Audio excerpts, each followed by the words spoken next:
guys. So today, on our news segment, we have quite a few updates.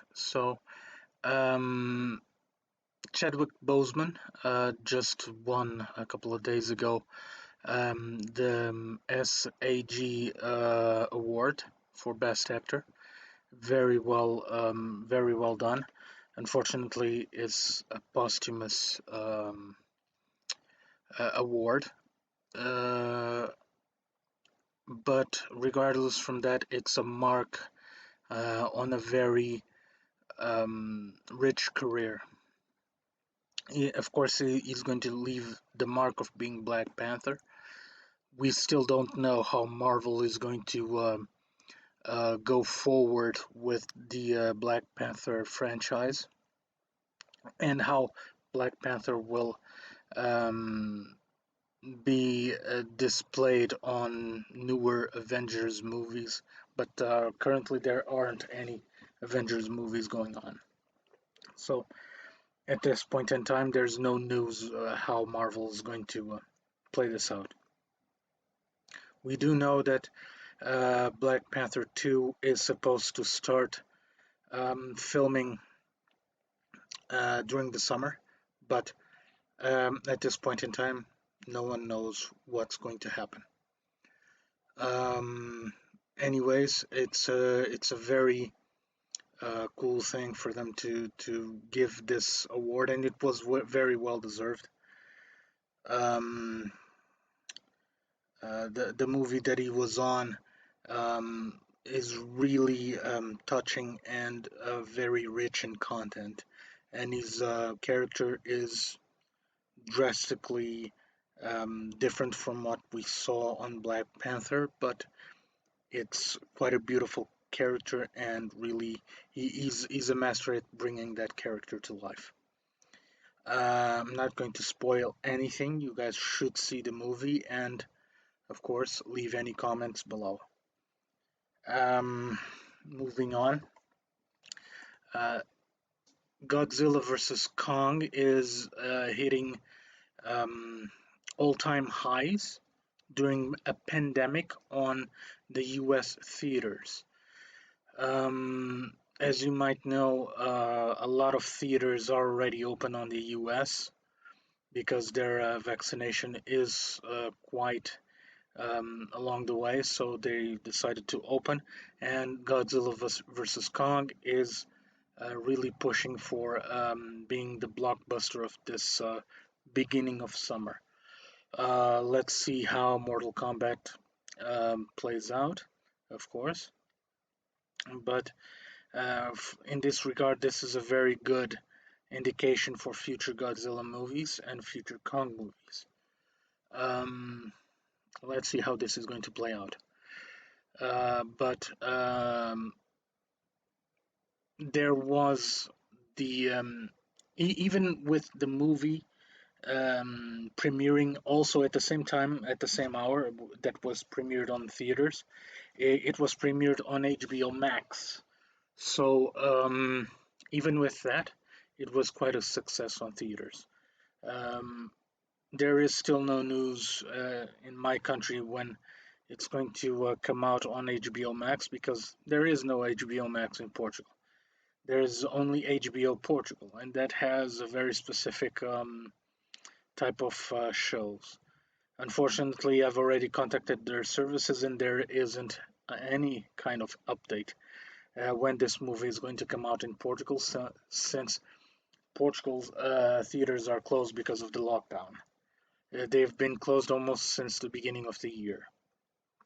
Anyway, I called a local theater, and frankly, I was quite surprised that they sent me to their services, their support line, and they said to me that um, in the 19th of April, the cinemas should reopen. Of course, should. It's no confirmation. And this movie, Godzilla vs. Kong, is going to come out on the 29th. That would apply to every country in Europe that the movie doesn't come out on the 19th. So for you guys that are seeing seen my YouTube channel on other countries. If there's no news on the 19th that your theaters should open, you should stay with HBO Max and see the movie there. Uh, Indications that the theaters are already open and there is no premiere on the 19th. It should be on the 29th, so 10 days later. So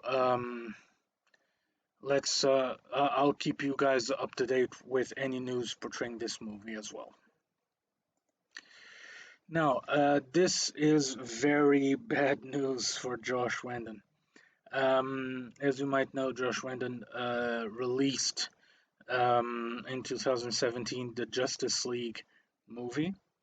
That movie was a tremendous flop on the box office and on critics and with the fans. Why? Because he destroyed the movie. The movie was original from Zack Snyder, and Zack's vision was completely obliterated. Luckily, HBO Max sponsored, alongside with Warner, sponsored Zack Snyder's Justice League, and that brought justice back to the Justice League movie, which means the Justice League movie was a tremendous success on HBO. Ratings on HBO and HBO subscribers coming to the service were exponentially high. They even smashed completely the records of Disney Plus's subscriptions with the premiere of The Mandalorian season 2. So this is quite good news. Unfortunately, Josh Whedon finds himself now on a very tight noose. Why? Because a lot of news, specifically coming out from Ray Porter, the actor that plays Cyborg, states that he played havoc with every actor on the Justice League movie, specifically with Ray Porter and specifically with Gal Gadot. Um, Gal was even threatened that he would make her character look stupid during the entire movie. So it was quite it borderlines almost it's almost the act of a frustrated man. He knew that he was destroying the movie. He knew he was destroying quite possibly younger actors' careers, but he didn't care. He even made it quite clear that he was doing it on purpose. So Ray Porter is coming out and demanding Warner Brothers reveal what was investigated about Josh Whedon's actions during the ending process of the Justice League movie. And I completely sponsor that. They should come out in public and see what was determined. If Josh Whedon really botched Justice League at the behest of Disney, yeah, Disney should be held accountable, and Josh Whedon as well. That's one of the rumors. That's one of the conspiracy theories. Um, I don't sponsor any of that. I want to know the facts. I do know that so far his actions were appalling, and Hollywood should really reconsider offering him any job, any job, um, because that is the actions of a man that, number one, doesn't have any ideas, number two, wants to ruin everyone else's ideas because they top his, and he was actually afraid that Gal Gadot would steal a little bit of the spotlight that should be on him. And even so, with him ruining the movie, with him um, making Wonder Woman almost like a sex doll during the entire movie, um, Yeah, Gal Gadot is still Wonder Woman and will be Wonder Woman for many, many years to come. Even if she quits being the character, let me just say that she will be Wonder Woman for a long time. Apart from him being a director, which will never be again, I will never see a movie from that man again. Number one, because he's a terrible director. I've said it since he did Avengers. I didn't like very much the first movie. Um, I liked it because of the actors, basically, because the story was meh, and his directing. There are spots there that we see that his directing is all over the place. Um, and Justice League was the epitome of that. Let's just leave it at that. So Gal Gadot received threats during the filming of Justice League from Josh Whedon. Um, Apart from Ray Porter also being um, racially profiled during the movie and his character being completely forgotten. Luckily, justice was brought back. His character has a tremendous arc on the new movie, and because it's a new movie, okay, it's completely different from that abomination. I actually promised you guys that I would break the Justice League CD and the Blu-ray. I still have it there, but I have a post-it on it.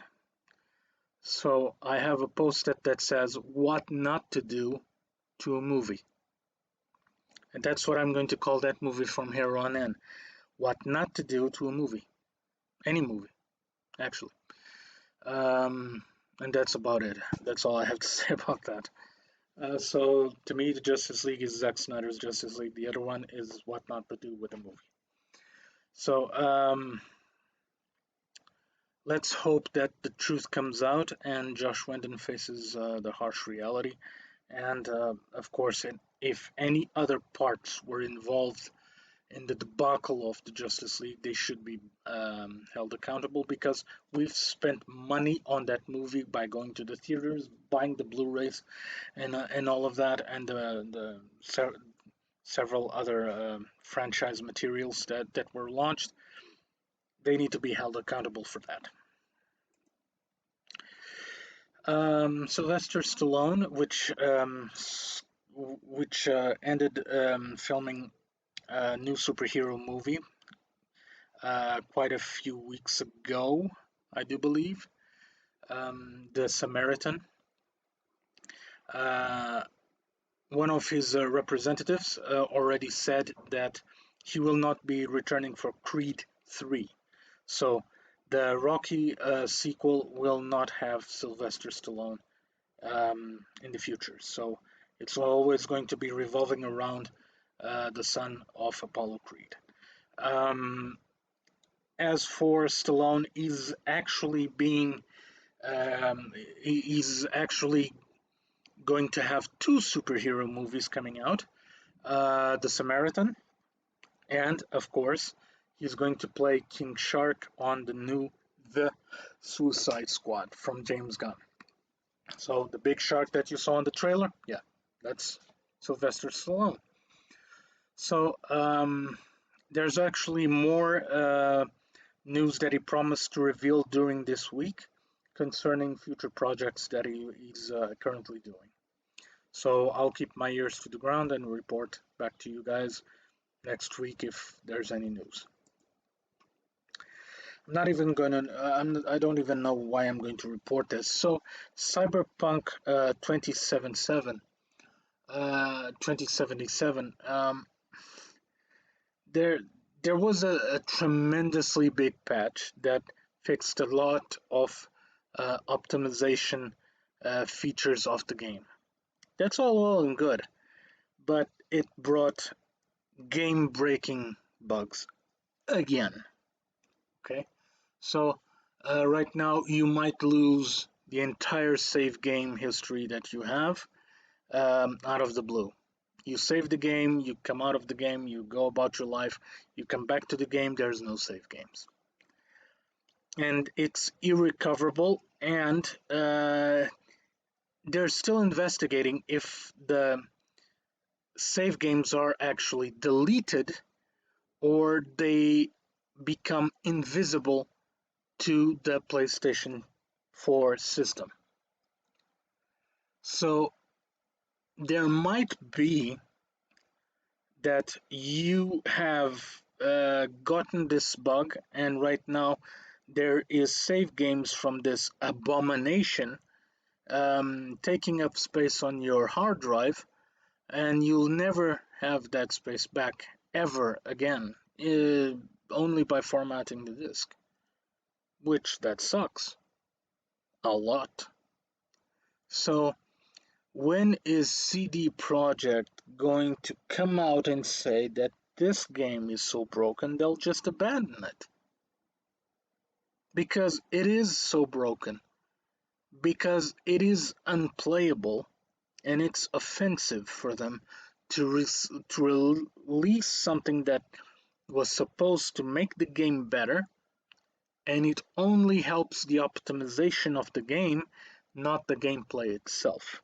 Actually, it breaks the gameplay. So sandstorms are also being affected by a weird ass bug. Faces again, as you can see on the image on the corner. Yeah, they're being affected again. I don't even know what more to say. I really don't. This game is broken beyond anything I've ever seen. If you guys thought Anthem was broken when it came out, yeah, it was in several aspects broken, but it got better. Uh, Cyberpunk 2077, it was broken when it came out, remained broken during the launch weeks, and now with two major patches released, it's still broken. Yeah, not acceptable. Not acceptable. I don't see this game returning to the PlayStation Store anytime soon or ever again. Not even joking. Or ever again. I wouldn't. If I would be Sony, I would actually, if they have any kind of investments on CD Project, I would reconsider making those investments ever again as well, because this is revealing that the company that ingratiated us with a tremendous classic like The Witcher 3 and The Witcher 2 and The Witcher um, releases this thing. It's not even an abomination or a maleficence or whatever you want to call it. It is a thing. Um, yeah, no, no. This game to me is dead. Is completely unusable on the PlayStation 4. The jury's still out on the PlayStation 5. Um, yeah, that's it. That's all I have to report about this crap. There's no other word. Crap. Apart from this, PlayStation 5 and Xbox Series X stock information is still a matter for debate. Um, right now, the stocks in Europe are pretty low of both consoles. There was stock like 2 weeks ago of the Xbox Series X and the PlayStation 5. There was a little bit of stock around Europe Friday last week. But in every retailer, major retailer out there, um, it was exhausted in about 10 seconds on each retailer. So, yeah, the situation is that I'm going to call this a monumental fiasco. Sony and Microsoft need to be held accountable for this. They released two major platforms during a pandemic and during a transistors um, um crisis on the market. There is no transistors, which is one of the key elements of the internal components of both machines, of any machines actually. Um, right now, there's a global crisis of those transistors, and basically they released during two crises, the pandemic and the transistors crisis. So they this wasn't a coordinated release on the part of both companies at all, at all. There is demand for consoles that don't exist yet. So this was a merchandise um, product fiasco. Um, I don't see PlayStation or Xbox recovering on the coming years because there is already um, a news that I'm going to report this to you firsthand. By the way, there's indications that this crisis of transistors will not be fixed, corrected. That is, up until this time next year. So you can only expect to see gaming consoles from Sony and Xbox, apart from the older models, selling on the big retailers, physical consoles that you don't buy online, that you buy it on the store. You go to the store, you pick it up, you go to the counter, and you pay for it. Those types of sales are not going to happen anytime soon on the coming on this year and possibly the beginning of next year. The transistors crisis is still ongoing, full blast. Now it's going to start affecting as well cellular devices and uh, tablets and iPads. So this is quite a monumental failure. They should have postponed the release of both these machines, and they should have, I don't know, released a weaker model of each. Well, Microsoft actually thought about it and released the Series S. But apart from that, what a monumental cock up. This is a clusterfuck of bad merchandising advices or whatever they did. They need to undo it because they really when the consoles will finally become available in the market, they'll have to do another major marketing campaign saying that, oh, now the consoles are there. If you go to the retailer, you should be able to buy one. Apart from last year that you couldn't. Yeah, no, unacceptable. I was a part of a few groups that were reporting rumors about stocks and all of that on my phone, on actually Discord.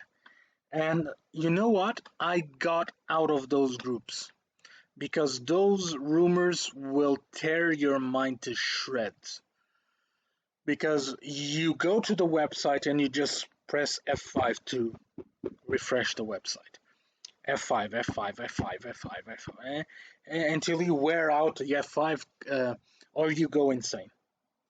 So right now, I'm out of those groups. I'm out of the bandwagon that it's waiting for the console to come back with all its glory. Yeah, when there's enough consoles in the market, I'll buy the PlayStation 5. I'll go to the store, pick one up, go to the counter, and buy the fucking thing. Not before.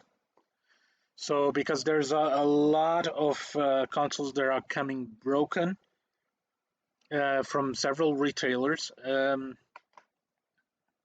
This is unacceptable. And of course, the black market, the side market from the main retailers, the second-hand market Yeah, they're commercializing the PlayStation 5 and the Xboxes as well, double the price. So a device that currently in Portugal is 399 euros. The digital edition of the PlayStation 5 is being sold right now, no joke, 1,100 euros on second-hand market.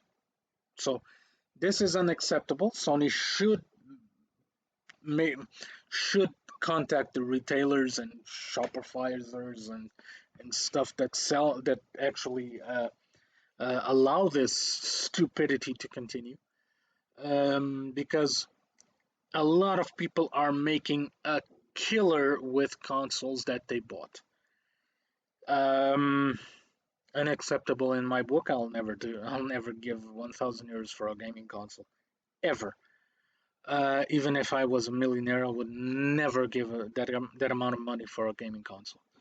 For a computer, sure, but a computer does a lot more things than a gaming console. So you can actually do your IRS on the computer. You can have an online market on a computer. You can't do that with a gaming console. So they need to step back, see what the fuck they're doing, and actually get their band together and actually solve this piece of shit release that they had. So there's my two quarters about this whole theme of the stocks about those two gaming consoles. Get your fucking act together, Microsoft and Sony, and either come out and say we don't have any consoles to sell. Sorry, guys.